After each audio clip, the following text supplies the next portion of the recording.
மக்கள் கனமழை வெள்ளத்தால் பாதிக்கப்பட்டு சிரமப்படுவது பெரும் கவலை அளிப்பதாக பாஜக மூத்த தலைவர் தமிழிசை சவுந்தரராஜன் எக்ஸ் தளத்தில் பதிவிட்டுள்ளார்.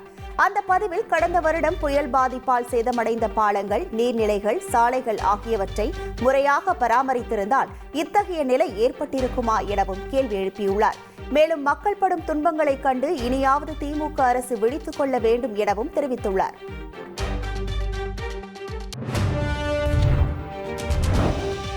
மழை வெள்ள நிவாரண நிதியாக புதுச்சேரியில் 5000 ரூபாய் வழங்கப்படும் நிலையில் தமிழ்நாட்டில் வழங்கப்படும் 2000 ரூபாய் நிவாரணத் தொகை போதாது என தேமுதிக பொதுச் செயலாளர் பிரேமலதா விஜயகாந்த் தெரிவித்துள்ளார்.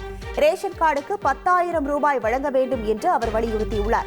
மேலும் ஒரே நாடு ஒரே தேர்தல் குறித்து பேசிய அவர் அனைவரும் ஏற்றால் ஏற்போம் என்றும் தெரிவித்தார். செய்திகளை உடனுக்குடன் தெரிந்து கொள்ள உடனே சப்ஸ்கிரைப் பண்ணுங்க.